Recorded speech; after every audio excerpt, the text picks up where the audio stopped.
Cela fait 2 ans déjà que Gloire Issouba réalise ses œuvres ici dans cet atelier. Sur ses toiles, des personnages d'enfants et pas n'importe lesquels. Des enfants affublés de pelles et de bottes. Des bottes démesurées, symbole d'un travail minier trop ardu, trop inadapté pour eux. L'enfant, c'est un être très vulnérable. Des fois, il subit des situations, mais il n'a pas juste le mot. Ou carrément, son ton n'est pas assez fort pour se faire entendre.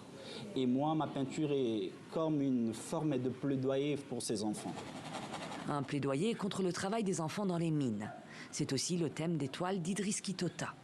Né dans le Grand Katanga, diplômé de l'Institut des Beaux-Arts de la ville minière de Lubumbashi, le jeune artiste s'attache à montrer l'inacceptable dans l'exploitation minière en République démocratique du Congo.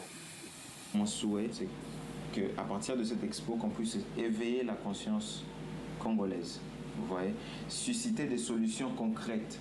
Car ces toiles sont destinées à une exposition d'art organisée par la fondation Maono à l'Académie des Beaux-Arts de Kinshasa. Kolwezi, un jour, un rêve. Le nom de l'événement n'a pas été choisi par hasard. Kolwezi parce que c'est une ville qui attire beaucoup d'attention. On l'appelle maintenant la capitale du cuivre.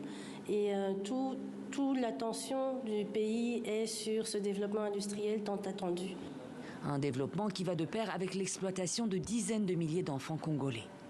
Les silhouettes de ces petits creuseurs épuisés apparaissent partout dans l'exposition. Sur les toiles de Kateris Mondobo, certains portent même une médaille, symbole d'une reconnaissance inexistante pour leur rapport aux richesses du pays. Aux côtés de ces toiles, on retrouve les œuvres de Gloire Issouba et celles d'Idriss Kitota, reconnaissables par l'utilisation du noir pour illustrer cette lutte pour la survie. On imagine tout de suite que c'est la mine, on imagine la servitude, la fatigue, et puis le fait que les balances soient en or, on comprend très bien que c'est l'effort minier, que c'est la recherche de l'or ou de biens précieux. Je trouve que c'est très très intéressant parce que ce sont des réalités et des réalités qui font partie du trésor national du Congo.